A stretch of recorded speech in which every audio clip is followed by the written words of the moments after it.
Good morning everyone. इस video में हम प्रैक्टिस पेपर 4 कंप्लीट करेंगे। इससे पहले के जो क्वेश्चन है 1 to 39 वो मैंने पार्ट 1 में अपलोड कर दिए हैं और अब हम क्वेश्चन नंबर 40 से स्टार्ट कर रहे हैं।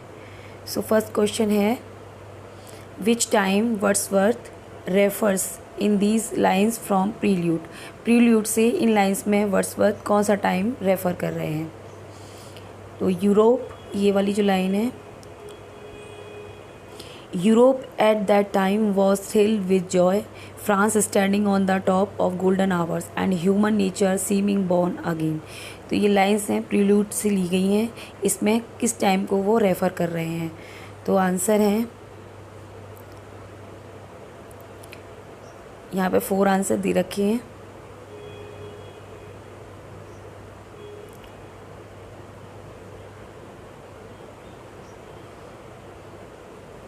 तो यहाँ पे फर्स्ट आपका the period of French Revolution, first question यहाँ पर सही हो जाएगा। नेक्स्ट है, which poems these lines have been taken from. They flash upon that inward eyes which is the bliss of solitude.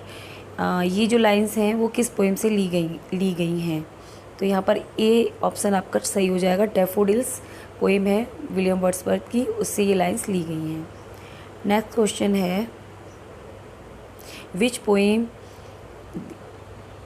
These lines from a part of. ये किस poem से ये लाइन्स जो हैं ली गई हैं। Nature never did betray the heart that loved her. ये जो लाइन्स हैं ये विलियम वर्ड्सवर्थ की पोइम है टिंटन अबे, वहाँ से ये ली गई हैं।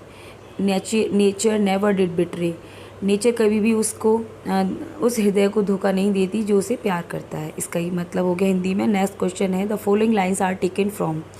जो फॉलोइंग्स लाइन है वो कहाँ से ली गई हैं। नेक्स्ट हैं, to me the meanest flower, to me the meanest flower that blows can give thoughts that do often lies too deep for tears. तो ये आपकी फेमस ऑड है वर्ड्सवर्थ की, इमॉर्टेलिटी ऑड, वहाँ से ये लाइन्स ली गई हैं, इमॉर्टेलिटी ऑड से। नेक्स्ट है, who said it, to me the meanest flower that blows can give thought that often lie do deep for tears. ये जो लाइन्स हैं ये किसने कहा है। देखिए फ्रेंड्स, सेम लाइन है, ऊपर भी यही क्वेश्चन है, ये वाला, इसमें भी यही लाइन्स दे रखी, नीचे भी। लेकिन यहाँ पर ये पूछा है कि ये किस वर्क से ली गई हैं, और यहाँ पर ये पूछा है कि ये किसने कही हैं। तो कहीं किसने, तो लाइन तो ये वर्ड्सवर्थ की हो गई, और वर्क कौन सा हो गया, वर्क हो गया उनका इमॉर्टेलिटी ऑड। तो ऑप्शन इसके देख लेते हैं। ऑप्शन यहाँ 4 दे रखे हैं, जॉन कीट्स, अल्फ्रेड टेनिसन दे रखे हैं, और पीबी शैली है, नन ऑफ द एबव। तो यहाँ आपका answer none of the above हो जाएगा, क्योंकि यहाँ पर जो वर्ड्सवर्थ हैं, स्पीकर हैं इन लाइन्स के, वो नहीं दिए हैं ऑप्शन में, है ना। नेक्स्ट वन है, in which poem Milton has given his views on poetry.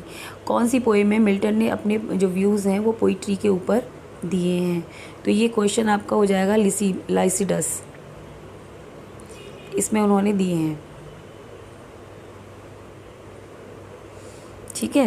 Next question है, the meaning of L Allegro. L Allegro एक वर्क है मिल्टन का, और इसका मतलब यहाँ पूछा गया है कि इसका मतलब क्या होता है। तो एल एलिग्रो का मतलब होता है अ चीयरफुल मैन, हैप्पी और चीयरफुल। यहाँ ये आपका सही आंसर हो जाएगा। नेक्स्ट है, the meaning of Il Penseroso. Next में एल पेंसरसो का मीनिंग पूछा है ना। ये दोनों वर्क हैं, ये लैटिन में उन्होंने लिखे हैं, और एल एलिग्रो एंड एल पेंसरसो। तो पेंसरसो का मतलब होता है अ पेंसिव मैन, है ना। एल एलिग्रो का मतलब होता है ए हैप्पी मैन या चीयरफुल मैन। तो इसमें पेंसरसो पीछे आता है, तो आप इससे इसको लिंक कर सकते हैं कि पेंसिव मैन होता है, पेंसरसो एंड पेंसिव मैन, है ना। नेक्स्ट क्वेश्चन है, the title of L Allegro and Il Penseroso taken from. तो जो टाइटल है इन दोनों जो वर्क हैं मिल्टन के, इनका टाइटल कहाँ से लिया गया है। तो इसका जो टाइटल है वो लिया गया है म्यूजिकोलॉजी, यहाँ से लिया गया है ये टाइटल इनका।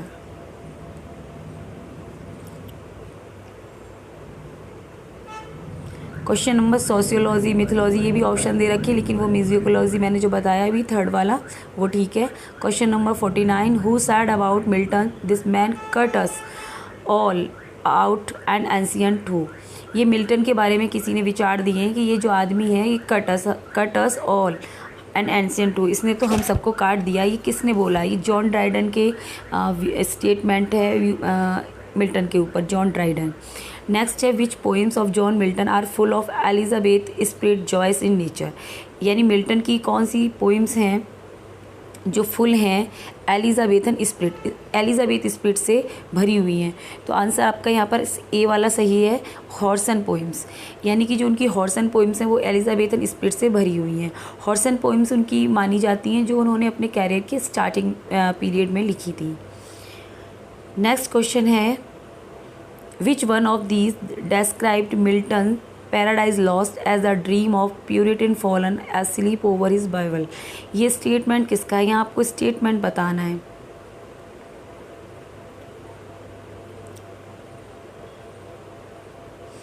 तो ये स्टेटमेंट है लेमार्टाइन का, इन्होंने ये स्टेटमेंट दिया है। नेक्स्ट है एरियोपेजिटिका इज ऑल अबाउट।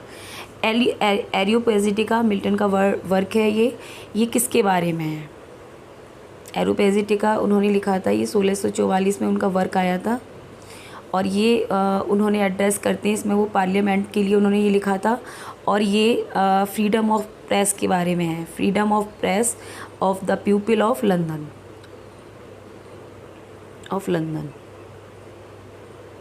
नेक्स्ट है at what age Milton wrote his ode on the morning of Christ nativity. ये किस एज में उन्होंने अपनी ऑड लिखी थी? ऑड ये है ना 21 ईयर्स ओल्ड थे वो, तब उन्होंने ये वाली मॉर्निंग क्राइस्ट ऑड लिखी थी। नेक्स्ट क्वेश्चन है question number 54, the theme of Paradise Lost is. Paradise Lost की थीम क्या है? सो इसकी थीम है to justify the way of God to man. ठीक है। क्वेश्चन नंबर 55 है in which year was Galsworthy awarded Nobel prize for literature.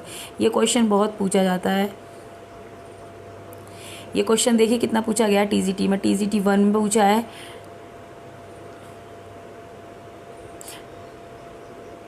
TGT 1 में पूछा है, 9 में पूछा है, 10 में पूछा है और 13 में पूछा है। मतलब बहुत बार आया है ये गाल्सवर्दी का ये क्वेश्चन। तो ये उनको नोबेल प्राइज़ मिला था 1932 में। 1932 में आपको ये ध्यान रख लेना है, 1932 में गाल्सवर्दी को नोबेल प्राइज़ मिला था। नेक्स्ट क्वेश्चन है the dark flower bye John Galsworthy is a. जो डार्क फ्लावर है गाल्सवर्दी के द्वारा वो क्या है? लव ड्रामा है, ट्रेजिक प्ले है, कॉमिक प्ले है या लव नोवेल है? तो आपका यही सी वाला जो है ये ठीक हो जाएगा आपका आंसर, लव नोवेल। ये एक लव नोवेल है। ठीक है। नेक्स्ट क्वेश्चन है 57, which drama of Galsworthy deals with the conflict between capitalist and labourers. Capitalist and labourers के बीच में कौन सा ड्रामा है वो कन्फ्लिक्ट को डील करता है? तो ये उनका ड्रामा है स्ट्राइफ। स्ट्राइफ में यहाँ सावंतवाद और जो मजदूर वर्ग है उनके बीच में क्या दिखाया गया है? संघर्ष दिखाया गया है। ठीक है। क्वेश्चन नंबर 58 है what does Bassanio do when faced with Portia still in her disguise as Balthazar. क्या बेसोनियो क्या करता है जब वो पोर्सिया को बेल्थजार के रूप में देखता है? ये मर्चेंट ऑफ वेनिस से वहाँ ये लाइंस ली गई हैं। ऑफर हर मनी गेट्स एंग्री, वो उसको ऑफर करता है मनी। ठीक है। नेक्स्ट है question number 59, what token does Portia ask from Antonio Bassanio. क्या टोकन लेती है पोर्सिया एंटोनियो बेसोनियो से? तो ये ए वाला आपका ठीक हो जाएगा, वो लेती है gloves and a ring. Question number next है question number 16, Antonio tells Bassanio to give Balthazar the ring reasoning the Antonio's love and Balthazar worth are more valuable than।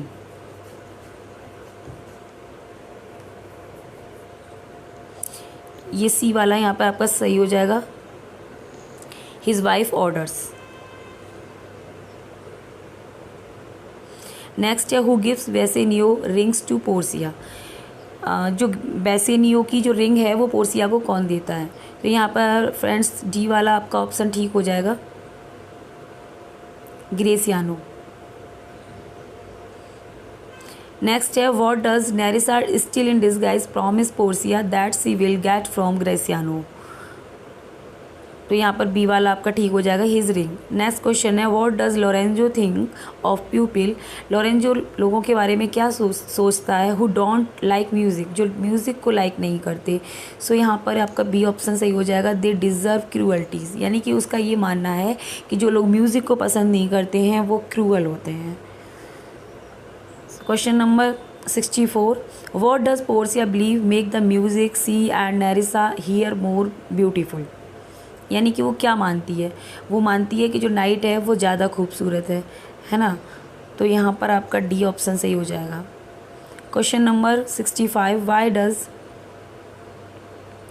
Y does Nerissa chastise her husband Gratiano who has given away her ring.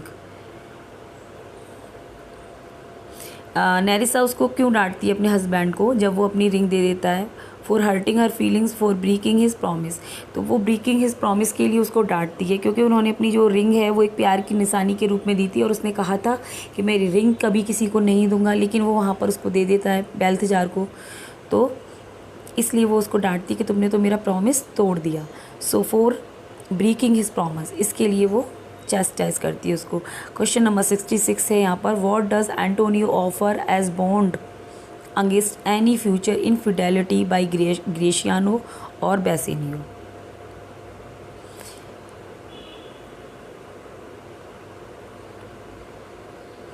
तो यहाँ पर his soul, ए वाला सही हो जाएगा। What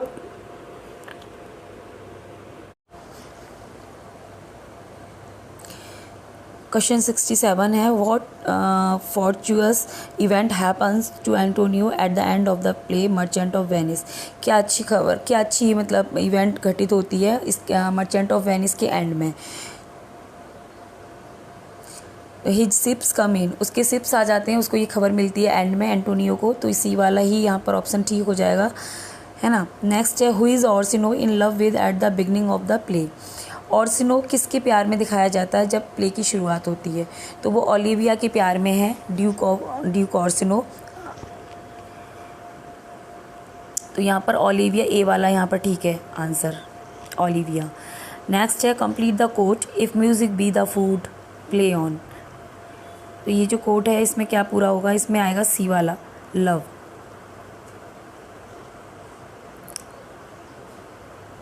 इसमें love हो जाएगा, है ना। If music be the food of love play on. Next question है where does 12th Night take place. इसकी जो 12th नाइट प्ले है इसकी जो सेटिंग है वो कहाँ रखी गई है। सो फ्रेंड्स इसकी सेटिंग है ना इलेरिया में रखी गई है ना। बी आपका सही हो जाएगा। नेक्स्ट क्वेश्चन है यहाँ पर why is Olivia unwilling to receive any visit, है ना। ओलिविया एनी विजिटर्स, किसी भी विजिटर से मिलना क्यों नहीं चाहती है और ओलिविया, ये क्वेश्चन है।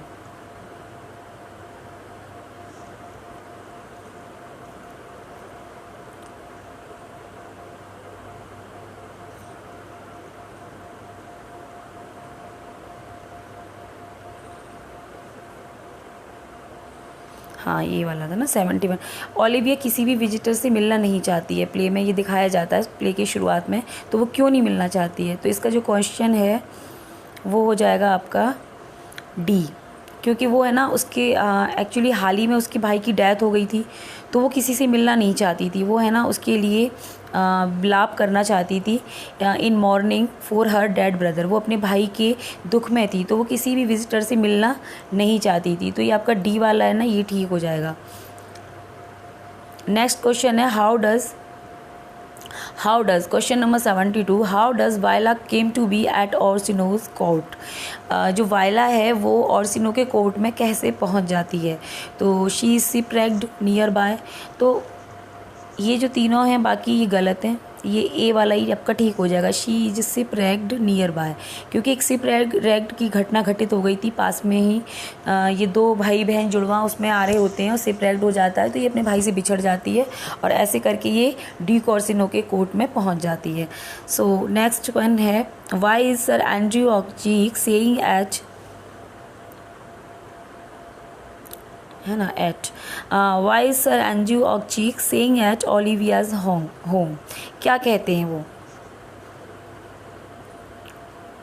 यहाँ पे आपका बी वाला ठीक हो जाएगा। He is trying to court Maria, वो सॉरी ओलिविया, वो ओलिविया का दिल जीतना चाहते थे, इसीलिए वहाँ पर वो रहते थे। How does Viola disguise her self, question number 74 है कि वायला अपने आप को कैसे डिसगाइज कर लेती है। She puts on makeup, no, she dresses like a man, वो मतलब अपने आप को एक आदमी के रूप में बदल लेती है। व्हाट इज़ मोलवोलियो पोजीशन, मोलवोलियो की पोजीशन क्या थी उस प्ले में 12 नाइट में, ये उसी के जो क्वेश्चंस हैं वो चल रहे हैं यहाँ पर। तो वो ओलिविया का स्टीवार्ड है। स्टीवार्ड वो होता है जो किचन में काम करता है। What is Sir Toby Belch, Toby is great wise, जो टॉबी बैलक है, टॉबी है सर टॉबी, उसकी जो ग्रेट वाइज है वो क्या है। तो वो उनकी जो बहुत बुरी आदत है उनके अंदर, वो ड्रिंकार्ड है, वो मतलब शराब पीते रहते हैं हर समय। उसके चाचा हैं ये ओलिविया के, तो वो क्या है, एक ड्रिंकार्ड है, वो है ना, हर समय ड्रिंक करते रहते हैं। Who does Orsino send to carry his message to Olivia, Orsino किसको किसके हाथों मैसेज भिजवाता है ओलिविया को, तो वो वायला को वहाँ भेजता है ओलिविया के पास अपनी लेटर लेके कि मतलब वो उससे बहुत प्यार करता है, ये सब कुछ। सो सी वाला आपका ठीक हो जाएगा, वायला डिस्गाइज एज सिजेरियो। क्वेश्चन नंबर 78 है, an indirect word or expression that you use instead of a more direct one when you are talking about something that is unpleasant or embracing the use of such expression is called, यानी कि ऐसा word जो अच्छा नहीं है, unpleasant है, और उसको उससे बचने के लिए आप अगर उसे एक प्लीजेंट वे में कहना चाहते हैं, अनप्लीजेंट वर्ड को एक प्लीजेंट वे में कहना क्या होता है, तो यहाँ पे आपका ऑप्शन हो जाएगा डी। उस वर्ड को हम कहते हैं यूफेमिज्म। जैसे कोई इंसान मर जाता है तो हम डायरेक्ट ये ना कह के कि वो मर गया है, हम कह देते हैं जैसे ही पास्ड अवे, या वो भगवान के पास चले गए, है ना, ऐसे बोलते हैं ना, तो वो उसमें होता है यूफेमिज्म। नेक्स्ट क्वेश्चन है, an agreeable pleasing and harmonious sound is called, यानी प्लीजिंग और हारमोनियस साउंड को क्या कहा जाता है, तो ये एक पेपर में भी आया था, यूफोनी कहा जाता है। यूफोनी मीन्स होता है गुड साउंड, है ना, यू मीन्स होता है गुड एंड फोनी मीन्स होता है sound. So euphony is called good sound.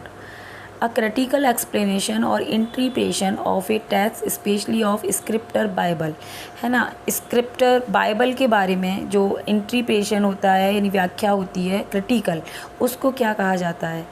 So answer है आपका यहाँ पर ए वाला आंसर आपका ठीक हो जाएगा, exegesis, EXEGESIS।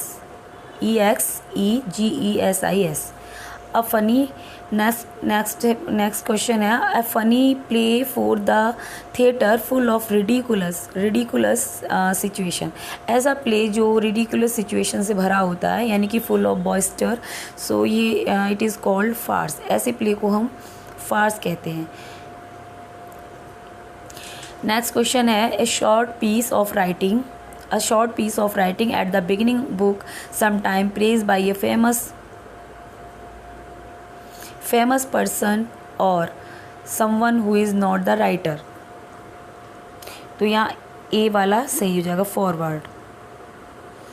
Question number next है, a literary device that can be defined as poetry that is free from limitations of regular metre और rhythm and does not rhyme with fixed form, यानी कि ऐसी device जिसमें कोई regular metre नहीं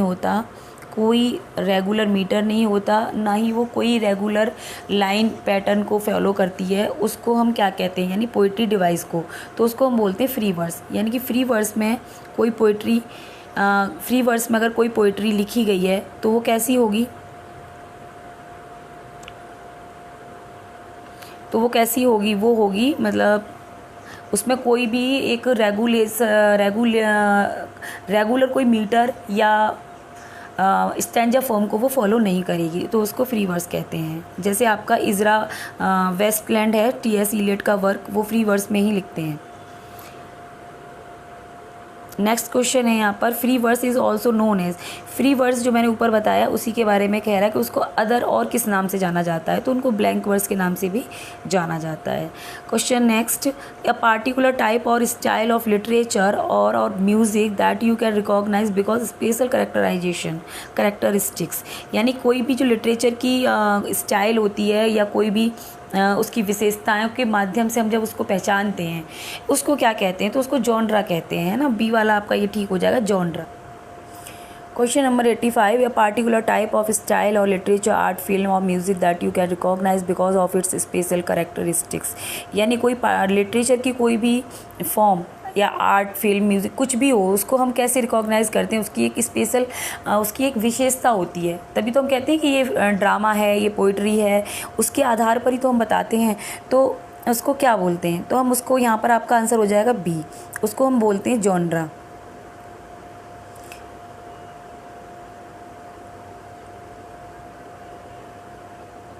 यानी कि विधा, ए करेक्टर फॉल्ट और mistake that causes someone to fail और बी डिस्ट्रॉयड, यानी किसी करेक्टर के चरित्र में कोई मिस्टेक या कोई फॉल्ट होना, वो क्या कहलाता है, तो आपका ए वाला यहाँ ठीक हो जाएगा, उसको कहते हैं हेमरेशिया।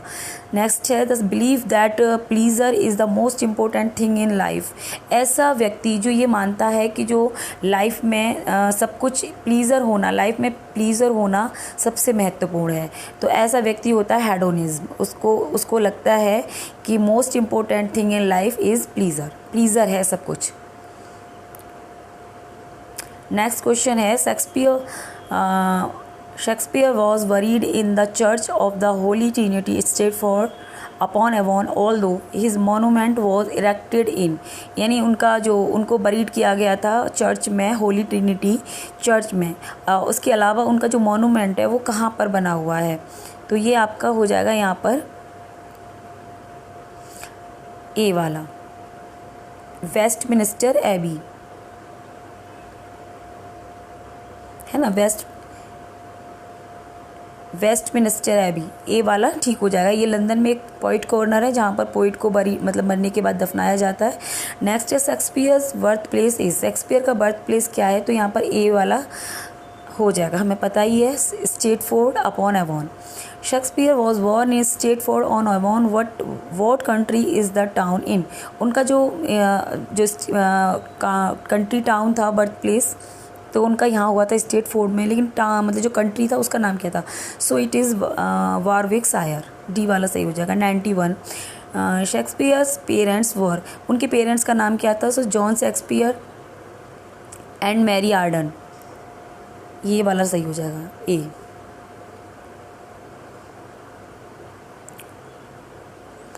क्वेश्चन नेक्स्ट है, what was the business of John Shakespeare, उनका बिजनेस क्या था उनके फादर का, सो वो a glover and white over leather worker of trade, उनका जो बिजनेस था वो चमड़े का था, चमड़े के व्यापारी थे, ग्लोबर एंड वाइटवर। नेक्स्ट है, Shakespeare was probably educated eight, वो कहाँ पर एजुकेट हुए थे, तो ये ए वाला यहाँ सही हो जाएगा, King's New School in Stratford Grammar School. Okay, next है, Shakespeare's wife Anne Hathaway was 8 years older to him and the belong to, कहाँ से बिलोंग करती थी एनी हैथवे, शॉर्टरी, बी वाला आपका ठीक हो जाएगा। नेक्स्ट है, at the age of 18 Shakespeare married to 26-year-old Anne Hathaway, the consistory court of the diocese of Rochester issued a marriage licence on, तो 27 नवंबर 1582, 1582 में उनकी शादी हुई थी। नेक्स्ट है, 6 months after the marriage Anne Hathaway give birth to a daughter named, एक बेटी को उन्होंने जन्म दिया, उसका नाम क्या था, so D is the right option, Susanna, sorry A वाला आपका ठीक हो जाएगा, सुसैना, बैप्टाइज 26 मई 1500, ये 1583 1583, ठीक है। नेक्स्ट है, शेक्सपियर्स फर्स्ट चाइल्ड वॉज, उनका पहला बच्चा कौन था, तो सुसैना थी, जो कि ये 26 मई 1583 में हुई थी after 6 month of his marriage. और नेक्स्ट है Shakespeare twins son Hamnet and Judith, है ना। और डॉटर कौन था उनका, डॉटर मतलब उनके ट्विन बच्चे, मतलब ट्विंस हुए, दो तो उनके ट्विंस हुए थे, और एक पहले उनकी एक बेटी हुई थी सुसैना, ठीक है। तो यहाँ पर ट्विंस, एक बेटा था और एक बेटी थी। तो उनका जो बेटा का नाम था वो तो हेमनेट था, और जो बेटी थी वो थी जूडिथ। तो यहाँ पर आपका ए ऑप्शन सही हो जाएगा। नेक्स्ट है शेक्सपियर्स ट्विंस वर, वो कौन थे, तो बी ऑप्शन यहाँ पे ठीक हो जाएगा, हेमनेट एंड जूडिथ, है ना।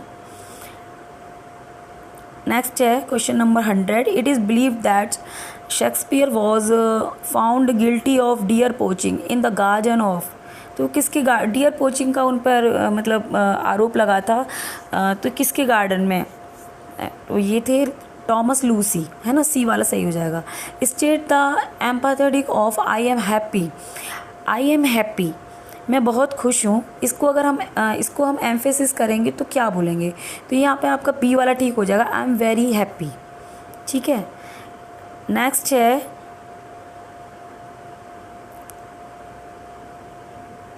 हाँ, ये जो क्वेश्चन नंबर 102 है, Ram rarely goes to the bazaar, nearly goes to the bazaar, तो जो रेयरली लिखा हुआ है ना, इस वर्ड का ग्रामेटिकल क्लास पूछा गया है कि ये क्या है, तो यहाँ पर आपका हो जाएगा ए वाला आपका यहाँ पर ठीक हो जाएगा, है ना। रिलेटिव एडवर नहीं, सॉरी रिलेटिव नहीं है, ये फ्रीक्वेंसी हो गई ना, एडवर of frequency, rarely, adverb of frequency rarely हो जाता है। नेक्स्ट है द चाइनीज़ इन्वेंटेड प्रिंटिंग, तो यहाँ पर आपका ए वाला सही हो जाएगा, Chinese have invented printing. Next है द बेबी हैज़, तो यहाँ पे आपका सी वाला सही हो जाएगा, woken up. The more Himanshu tried to find excuse for his coming late to his office regularly, the more he, तो यहाँ पर क्या हो जाएगा, यहाँ पर हो जाएगा वॉज इन फ्लैट स्पिन, यहाँ सी वाला हो जाएगा। Barcelona the world to the Montjuic stadium, तो यहाँ आपका सी वाला सही हो जाएगा, वेलकम्ड हो जाएगा यहाँ पर। नेक्स्ट है yesterday at school I dash by the eco of A roar of laughter, तो यहाँ पर क्या होगा, वाज स्टार्ल्ड हो जाएगा, ठीक है। यस्टरडे लिखा है ना, पास्ट में बनेगा तो वाज स्टार्ल्ड, बी ऑप्शन यहाँ पर ठीक हो जाएगा। नेक्स्ट है one who is engaged in fighting a battle और वॉर, ऐसा व्यक्ति जो इंगेज रहता है फाइटिंग में, बैटल में, यानी कि झगड़ालू टाइप का इंसान, तो यहाँ पे आपका हो जाएगा डी वाला, डी ऑप्शन यहाँ पे आपका सही हो जाएगा, बेलीग्रेंट, ये ऐसा व्यक्ति होता है बेलीग्रेंट, BELLIGERENT, कि ये बस इसको झगड़ा करना बहुत पसंद होता है।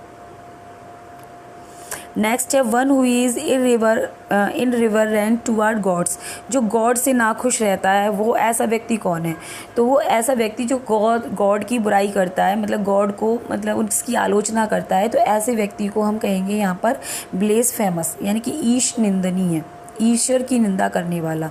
थीस्ट यहाँ पे होता है आस्तिक, आस्तिक जो ईश्वर में विश्वास करता है, और एथीस्ट होता है नास्तिक, जो ईश्वर को नहीं मानता, ठीक है। क्रिमिनल तो आपको पता ही है क्या होता है।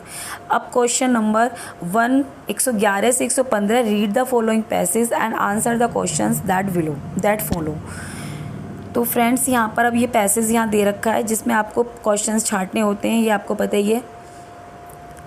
In Asia and much of the third world war press, ये सारा जो है पैसेज है, और ये है यहाँ पर इसके क्वेश्चंस। तो ये यूपी पीजीटी 2011 में आया हुआ है, उसमें पूछा था ये, तो यहाँ इसमें आपको क्वेश्चंस के आंसर देने हैं, ठीक है, 5 दे रखे हैं।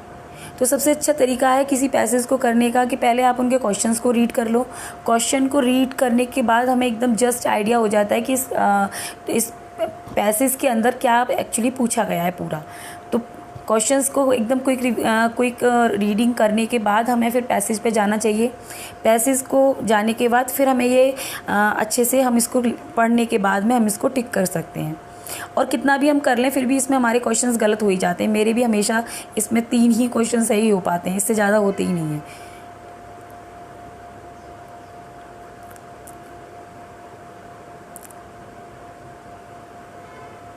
अब जैसे ये क्वेश्चन नंबर 114 है, the writer approach toward the problem of forest devastation is one of.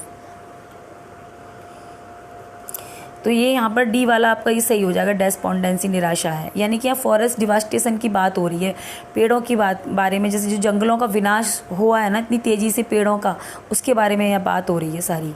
तो ठीक है, ये आपका पैसेज था। आप यहाँ से देखते हैं क्वेश्चंस 116 से 120, find the incorrect one word for the explanation. तो यहाँ आपके 4 वन वर्ड इन्होंने दे रखे हैं ऑप्शन में, आप है ना, चार में से एक गलत है, तो जो गलत वाला है वो आपको बताना है।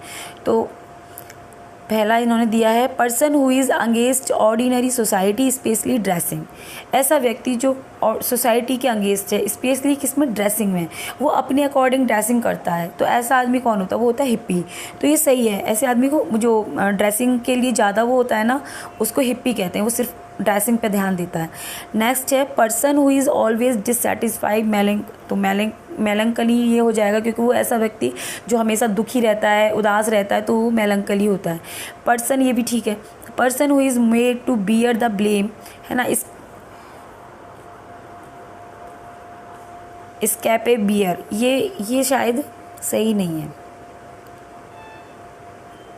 नेक्स्ट वाला, अच्छा, person who kill other for political reason, assassin, तो ये भी सही है यहाँ पर, है ना। तो ये आपका यहाँ पर आंसर हो जाएगा ये वाला हो जाएगा, ये सही नहीं है। बाकी ये जो जितने वन वर्ड दिए हैं उनके सही आंसर दे रखे हैं सामने, ठीक है। नेक्स्ट क्वेश्चन है 117, person who live alone and avoid other people. ऐसा व्यक्ति जो एकांत प्रिय है, अकेला रहना चाहता है, ऐसे व्यक्ति को क्या कहते हैं, तो रिक्लूज, ये बिल्कुल सही है, PGT 10 में आया हुआ है। पर्सन हु लव नेचर, ऐसा व्यक्ति जो नेचर को प्यार करता है उसको क्या कहते हैं, तो उसको कहते हैं हम एस्थेट, ये भी सही है। Person who make love for amusement, ऐसा व्यक्ति जो प्यार को एक अम्यूज़मेंट मानता है, यानी कि ऐसा व्यक्ति जो इश्कबाज कहते हैं इसको हिंदी में ये होता है फ्लंडर, इसको कहते हैं हम हिंदी में इश्कबाज, ठीक है। तो इसको मतलब कभी इससे कभी उससे, हर किसी से प्यार करता रहता है, इसको प्यार का कोई मीनिंग्स नहीं पता है, मतलब एक्चुअली अम्यूज़मेंट है उसके लिए। एक और कौन सा है यहाँ पे, person who pretend to have more knowledge, ऐसा व्यक्ति जो बहुत ज़्यादा शो करता है कि उसको बहुत नॉलेज है, सार्लेटन, ये गलत दिया हुआ है, तो ये वाला गलत है। फ्लेंडर सही है, एस्थेट सही है, पर्सन जो नेचर लवर होता है उसको एस्थेट कहते हैं, रिक्लूज भी ठीक है, ठीक है। नेक्स्ट क्वेश्चन है, ये सारे वन वर्ड हैं, वन वर्ड के आगे जो गलत है वो देना है, बता देना है आपको।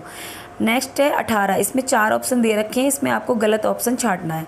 तो person who regard the whole world as his country, तो ऐसा व्यक्ति जो पूरे संसार को अपना घर मानता है वो कॉस्मोपॉलिटन होता है ऐसा व्यक्ति, तो ये सही है, इसमें कोई गलती नहीं है। Person with a beautiful hand writing, ऐसा व्यक्ति जो ब्यूटीफुल हैंड राइटिंग लिखता है तो उसको क्या कहेंगे, कैलीग्राफर कहेंगे, खूबसूरत राइटिंग लिखता है वो, तो ये भी सही है, इसमें कोई गलती नहीं है ना। नेक्स्ट है पर्सन विदाउट मैनर्स, जो ऐसा व्यक्ति जिसमें मैनर्स नहीं है उसको क्या बोलेंगे, रस्टिक मीन्स गंवार, है ना, गांव का होता है। परस्यूएसिव एंड फ्लुएंट स्पीच, एलिगेंस, ये गलत है, क्योंकि जो परस्यूएसिव लैंग्वेज होती है वो एलिगेंट नहीं होती है ना। तो यहाँ पे आपका ऑप्शन हो जाएगा डी। नेक्स्ट है फिजिशियन हु डिलीवर्स बेबी, जो ऐसी फिजिशियन जो बेबी को डिलीवर करती है उसको कहते हैं ऑब्स्टीशियन उसको कहते हैं। विच, तो ये ठीक है आपका, ये वाला सही है। Place which provide both board and loading innings, ये आपका गलत हो जाएगा, यही वाला गलत है, इसमें बाकी सब सही है। प्लांट्स एंड वेजिटेशन को फ्लोरा कहते हैं। पोएम नरेटिंग ए पॉपुलर स्टोरी, उसको हम बैलड कहते हैं, तो ये आपका ठीक है ना। नेक्स्ट है poem written on the death of someone loved and lost, तो ऐसी पोएम जो किसी के मरने पर लिखी जाती है हम उसको क्या कहते हैं, उसको हम एलेजी कहते हैं। नेक्स्ट है policy of political party, manifestation, power of reading thought of others, telepathy, practice of one's marriage, monogamy. तो यहाँ मैनिफेस्टेशन गलत है। वैसे तो घोषणा पत्र होता है, तो ये गलत, ये वाला ही यहाँ गलत दे रखा है। तो power of reading thought of other, ये टेलीपैथी होती है, जैसे हम किसी को दूर से ही हम किसी के थॉट्स को जान लें, इसको कहते हैं हम टेलीपैथी, है ना। एक शादी करने की कला, मोनोगैमी होती है, तो ये भी सही है, ये वाला आपका गलत है। नेक्स्ट क्वेश्चन है फाइंड द फॉरेन एक्सप्रेशन है यहाँ पर जो इनकरेक्ट है। तो यहाँ पे चार दे रखे हैं, इसमें से एक गलत है। तो यहाँ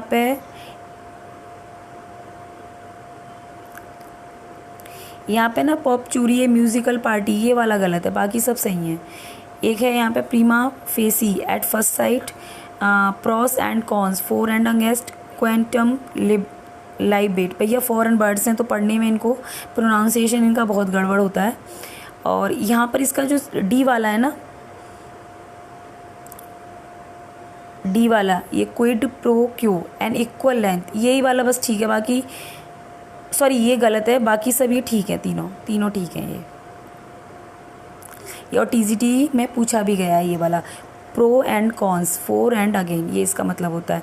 क्वेश्चन नंबर 123 से 125, find incorrect use of proverb. आपको जो गलत प्रोवर्ब है वो बतानी है। गलत यहाँ प्रोवर्ब्स दे रखी है ना, speak talk of the devil and the devil is here, speak the truth and Shem the devil, speech is silver silence is gold, ये भी सही है। तो यहाँ पर है ना, ये स्टिल वाटर रन फास्ट, ये वाला जो है गलत है, ये गलत हो जाएगा आपका। नेक्स्ट है strike while the iron is hot, यानी कि जब लोहा गर्म है तो आपको प्रहार कर देना चाहिए, वो वाली कहावत है ये। Sweet are the uses of adversity, यानी एडवर्सिटी के जो यूजेस होते हैं वो बहुत स्वीट होते हैं। The best fish swims near the bottom, है ना, ये भी ठीक है। तो आपका ये गलत वाला है ना, वो डी है। The bough that bear most hang high, ये गलत है ऑप्शन। नेक्स्ट है the cobbler wife goes the worst shod, the dog bark but caravans passes on, the early bird catches the worm, जो अर्ली वर्ड होती है वो catches करती हैं वॉर्न को, ये सही है। That and justifies the efforts, तो यहाँ पर डी वाला यही आपका गलत है। तो ये है आपकी आंसर की,